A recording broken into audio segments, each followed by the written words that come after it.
Now, if you have a high school student, there's no doubt that you and your teen are preparing for the SATs, as most children have to do, and it can be pretty intense since there's a lot of factors that come when going to college, right? Yeah, that's very important. So what we did is bring in the pros today. Probably a good thing. Rebeca de Ojeda joins us now. She's the general manager of My Elm Tree. Rebecca, welcome to CT Style. Hi, thank you for having me. So how important is it to get some sort of professional help when you're preparing for the SATs? Well, Teresa, much like anything else, some people have natural born skills. So you will have your students who just come in right off the bat, they ace it. That's a rarity. For most students, they sometimes get caught up in the format or in the timing. It's a very lengthy test. So professional help can help them overcome these barriers and perform to the best of their abilities. What do you recommend for students who have trouble paying attention and have difficulty with those longer tests? Was that you? That was definitely me. Still is. Well, there are certainly some techniques. Practice helps, but we've developed some techniques actually that help them address the questions and really dive deep into what's being asked of them. And that's one of the biggest obstacles they face in understanding what's being asked of them, and getting into that rhythm is very important for them. So My Elm Tree kind of has a different approach to things. You make it fun and kind of memorable. Yeah, certainly. We look for people who have a lot of personality, who could bring fun to the table, and especially for the students who have trouble concentrating, who think of academics as something very stiff and non-participative. Now, is there a specific subject in the SATs that you find most people struggle with? Typically, students do better at math than they do at other sections. That's just a national average. But really, the program is aimed to be personalized for every student's strengths and weaknesses. It's a very analytical and introspective approach for them to be able to identify where their weaknesses are and to be able to work on them. So we give them some very specific tools to be able to dissect the questions and to be able to dive deeper wherever they may have more trouble.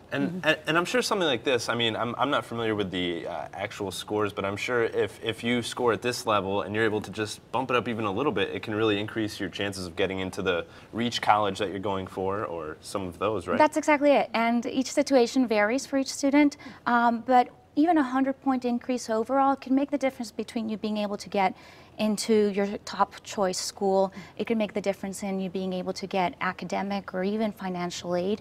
Sure. I'll give you an example. I volunteer for the University of Chicago as an alumni interviewer for students seeking admission. And they came up with a new program, which basically, if you get in, you have access to complete financing that's non-loan based. That means grants, assistantships, and other forms of financing, so that students don't have the burden. You don't have to pay that back then, right? They don't. So that's nice. Yeah. Nothing wrong with that. Absolutely. And as college loans and the burden of financing becomes a bigger part of the conversation out there, this is really a program that is likely to start popping up in other places. Is it ever too early to start preparing for the SATs? I mean, should I start reading vocab words to baby do here? Well, education has its value at any age, that's for sure. But most students will really dive deeply in their sophomore year. Many students start planning out for their in their freshman year, just so that they know that they're really aligning their pieces along the way in their high school career. But most students between mid-sophomore and early junior will really dive deeply into it. If you take the SAT during your junior year, that still gives you a chance to be able to take it again 1 or 2 times if you don't perform at the standards that you would like. How about for students who may be very intelligent, but they just have trouble with test taking in general? Not so much with the length of it, but they could have excellent grades and they're good kids, but they just don't perform well in tests. And that happens a lot. So one of the main things is, first of all, overcoming the nerves from it. But also, we give them specific tools and strategies to approach each type of question.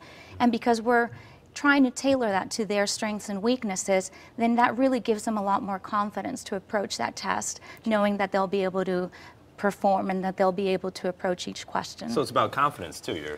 That's a huge part of it. And practice, it seems like. And I know that the Elm Tree is offering a trial run of the SAT test March 28th and 4th, so at least you can get, April 4th that is, so you can get a feel for the test, right? Absolutely.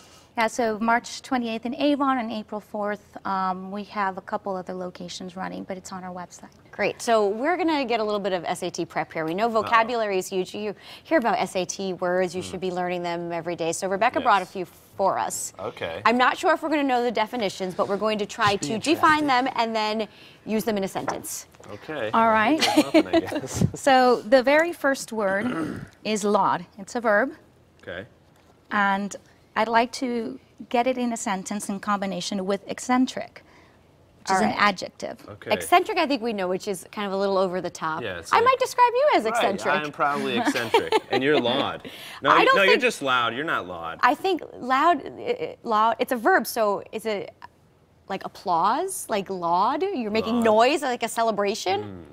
That's actually a really good tip for remembering. And it's, Am I right, Rebecca? If you're related to applaud, then you can remember a little bit. So, All right, so the crowd made, A laud for the eccentric performer on stage. I feel like that's okay. What do you think? really, you wouldn't actually make a laud because that would convert that into a noun, but you may laud somebody. So the crowd lauded Ryan for an eccentric and inspiring performance. So we laud go. is an applause. It is. It is Okay. to praise. There you go. It's a reaction. Congratulations. All right. We'll say we got that That one was tricky. correct. I don't know if was I would have pretty gotten close. it on the Actually, test. Not bad at all. Yes, yes. All right. The next one I have is subdue, Okay. and we are going to try to combine that in with paragon. Okay. Okay, so subdue we want to make less of. Yes, right. We want to subdue it, of course, right? Make That it is less the goal. is to exciting. subdue it. Subdue it. Now, paragon. Paragon. Pair. So together we're pairing it. So it's like pair, I don't think so, right? and then it's gone. It's out of here. It's gone. Paragon is something like incredible, like awesome, right? Something like You're very good, Teresa. like I don't know. I'm just Okay. That's very close. All It's right. a Talking it noun. out. So we Yes, wanted that's very to close. subdue Gil Simmons from being so paragon and showing us up and looking so good on television.